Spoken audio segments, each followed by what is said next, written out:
이제 다음 주 화요일에 마지막 헌재 심판 변론 기일이 잡혔습니다. 이제 윤석열의 최후 진술만 남은 셈인데요. 그리고 3월 11일 아니면 13일 화요일 아니면 목요일에 선고가 내려질 것 같습니다. 만약에 파면이 결정된다면은 그로부터 2달 안으로 대선이 치러져야 하는 것입니다.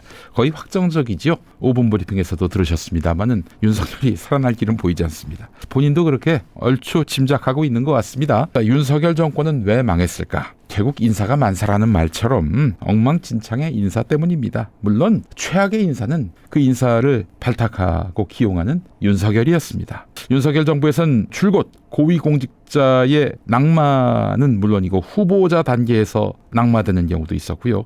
각종 의혹 제기에 따른 파문이 끊이지 않았습니다. 총선에서 유례없는 참패를 했잖아요. 그 책임 대부분이 바로 윤석열에게 있는 것은 주지의 사실입니다. 자, 그렇다면은 총선에서 진 다음에는 전면적으로 인사쇄신을 해서 전문성을 갖춘 참신한 인물을 뽑는 것이 당연한 수순이었는데 어땠습니까? 4월 총선 출마를 위해서 비서관직에서 물러났다가 국민의힘 공천과 총선 본선에서 낙천 또는 낙선을 한 사람들 대거 대통령실로 복귀했습니다.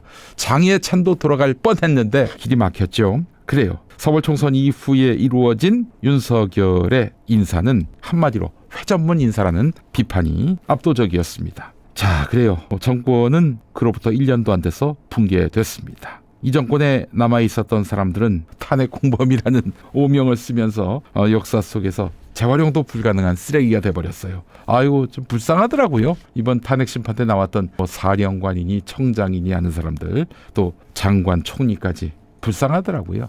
어쩌다 이런 최악의 내란범과 함께 일을 하다가 이 꼬라지가 됐는지 말이죠. 자, 지난 정부도 한번 생각해 보겠습니다. 정권을 내준 정부, 실패한 정부지요. 문재인 정부를 말하는 겁니다.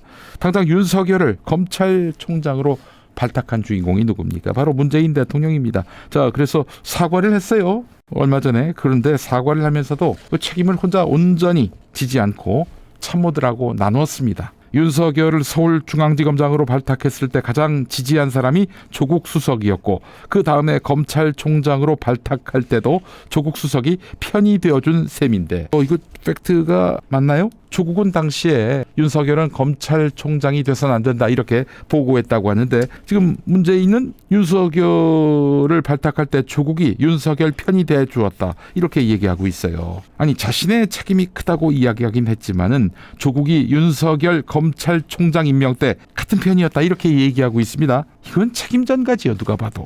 자, 최악의 인사가 윤석열만은 아닙니다. 감사원장 최재형도 마찬가지입니다.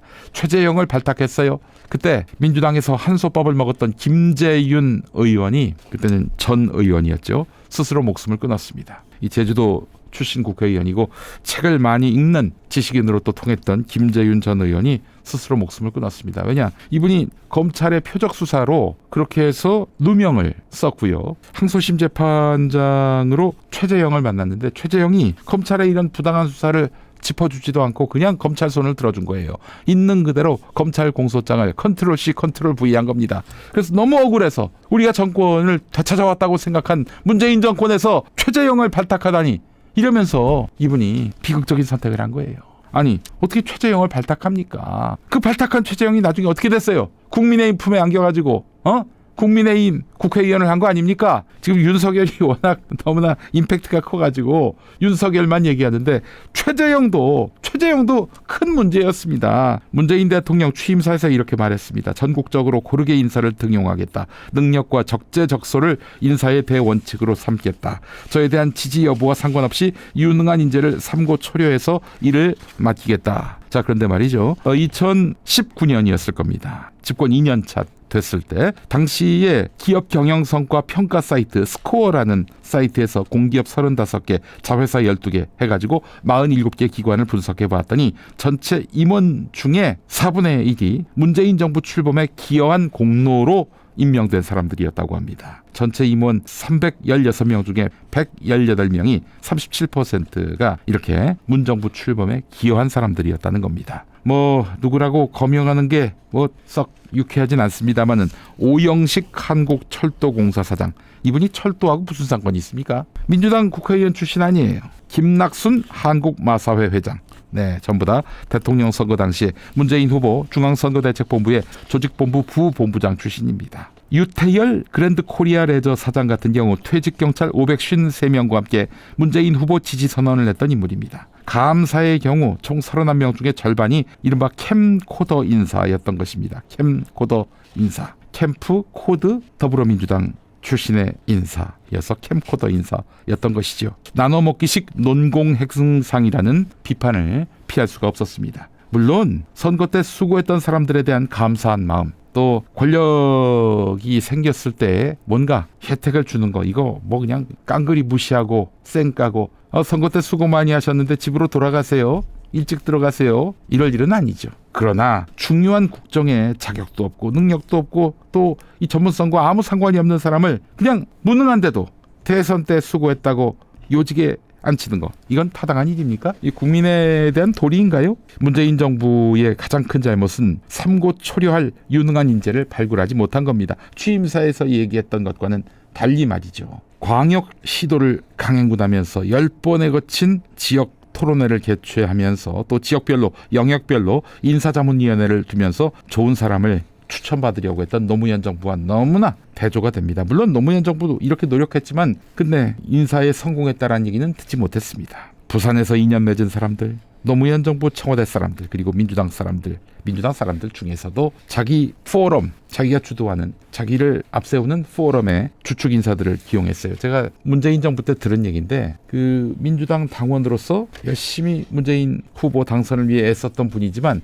포럼 출신이 아니라는 이유로 완전히 한밥 정도가 아니라 쉰밥을 먹어야 했던 분들을 제가 제법 만났습니다. 이게 뭔가 싶더라고요. 대통령이 임명할 수 있는 자리가 한 3만에서 4만 정도의 자리인 걸로 알고 있는데 이런 땡땡 포럼 출신이 아니라는 이유만으로 이분들은 완전히 배제가 됐고 그랬습니다. 차별을 당했습니다. 이게 저는 문재인 정부의 중요한 어떤 기반 상실의 이유가 됐다고 봅니다. 말씀드린 대로 능력도 자질도 안 되는 그런 사람들이 이렇게 찬밥 먹은 얘기라는 게 아니에요.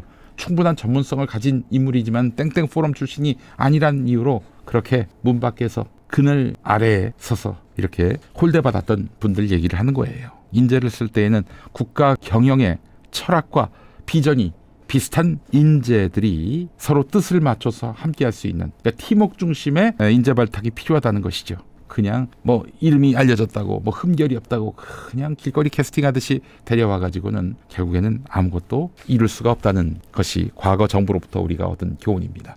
자, 지금 대선이 임박했는데 대선에서 만약 이재명 정부가 창출된다면 이재명 정부에는 어떤 인사들이 발탁될 것인가. 유능한 행정가 출신으로 사람을 많이 부려봤고 또 공직사회를 진두지휘를 해왔던 이재명 대표이기 때문에 문재인 전 대통령과는 많이 다를 것입니다. 문재인 전 대통령이 무슨 구청장이라도 해봤습니까? 이재명 대표가 얼마 전 이동형 TV에 나와서 했던 말, 그냥 스쳐 지나가듯이 한 말인데 제가 굉장히 무겁게 다가오더라고요. 그 말을 잠깐 들어보시겠습니다. 국정 철학을 딱 같이 하면서 기회가 생기면 어쨌든 우리는 각오한 게 하나 있긴 해요. 무엇입니까? 아무리 친해도 유능하지 않으면 쓰지 않아요. 그게 최고만해. 야, 대표님 주변의 사람들이 눈물을 흘리고 내가 어떻게 이렇게까지 왔는데 여기 앞에서 좌절을 보시고 계신 분들 있으면 우리 실력을 함께 키우고 좋은 대한민국을 만들어야 되니까 그 기조 진짜 지키기 힘드실 텐데 꼭 지켜주셔야 됩니다. 어떻습니까, 여러분? 능력만 보고 뽑겠다는 말이기도 합니다. 저거는 과거 자신과 친했든지 안 친했든지 그런 거 따지지 않고 능력만 보고 뽑겠다는 건데 대한민국이 선순환할 수 있는 그런 가장 우선된 조건을 이미 간파하고 있다는 것이죠. 네, 능력만 보고 뽑겠다. 또 아무리 가까워도 능력이 없으면 뽑지 않겠다. 네, 이재명 정부의 청사진이 나왔습니다. 정말 무서운 언급입니다. 주변에 인정에 휘둘리지 않겠다. 그리고 유능함만 보겠다. 이재명 정부는 어떻게 해야 성공할 수 있을지, 어떻게 해야 다음 정부를 창출할 수 있을지 그 길을 내다보고 있는 것입니다. 저 무서운 언급 여러분 잊지 마십시오. 유능하지 않으면 안 쓴다. 윤석열이 어떻게 했습니까? 문재인이 어떻게 했습니까? 박근혜가 어떻게 했습니까? 이명박이 어떻게 했습니까? 유능하지 않아도 내 편이면 썼잖아요. 그 고리를 끊겠다는 겁니다. 정말 무서운 언급이죠. 기대합니다.